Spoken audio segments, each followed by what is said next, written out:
to fight on the landing ground.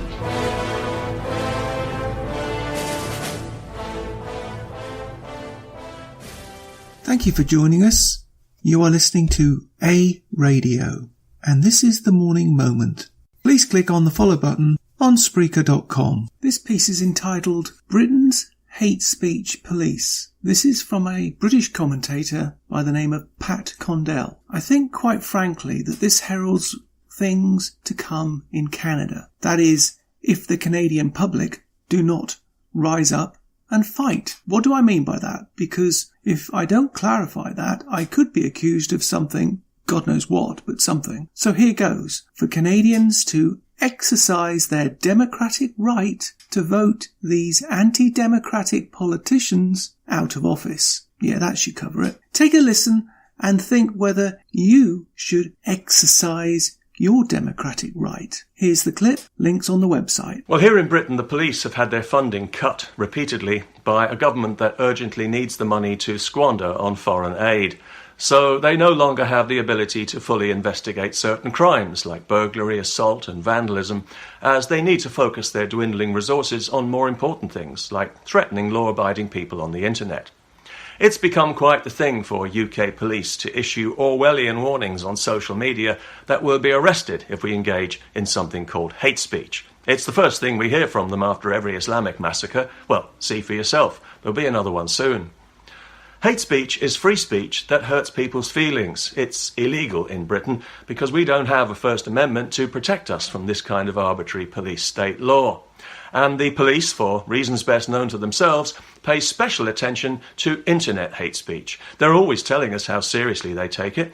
It's almost as if they prioritise it over real crime for some kind of ideological reason, because it seems they're all over social media, combing out thought criminals like head lice, even though the official legal guidelines make it clear that there's a very high threshold for prosecuting internet hate speech, and that it should only be done in very exceptional circumstances. So you have to wonder why police pay such close attention to it, and why there have been so many arrests, even though it's easy to block people on social media and nobody has to hear from anyone they don't want to. Thousands of people have been arrested in London alone over the last 5 years for comments posted online, while burglaries and other crimes, physical crimes that actually hurt people, are being ignored.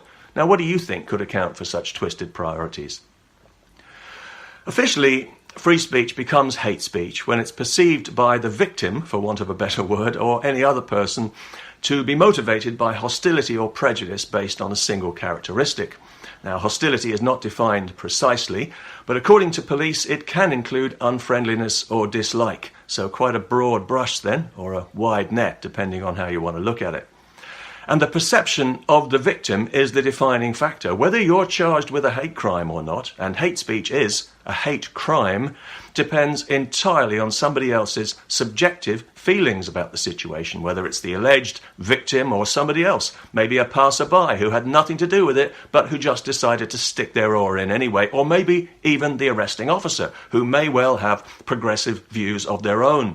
You see, it doesn't help that hate speech law is framed in loose, subjective terms that, intentionally or not, give police officers discretion to consider their own political views before deciding whether to make an arrest.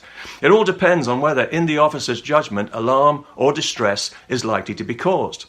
If the answer is yes, well, then it's hate, even when it isn't. And now you're a criminal, even though you're not, because PC Progressive doesn't like your politics.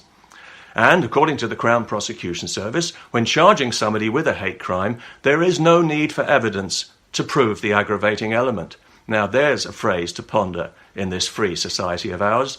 No need for evidence. The law has gone all progressive, and now hurt feelings are all that's required for us to be arrested as criminals. You can find more at aradio.wordpress.com, where you can find links to us on Twitter, Facebook, Instagram, iTunes, iHeartRadio, Gab and email. We are continuing to reach out to you, so please pass on the links. Please click on the follow button on Spreaker.com. You can listen to all my morning moments at Spreaker.com under A Radio, that's EHRADIO, A Radio, and please click on the like button. And you can find all my podcasts and morning moments at aradio.wordpress.com. morningmoment.wordpress.com and click on the Morning Moments tab.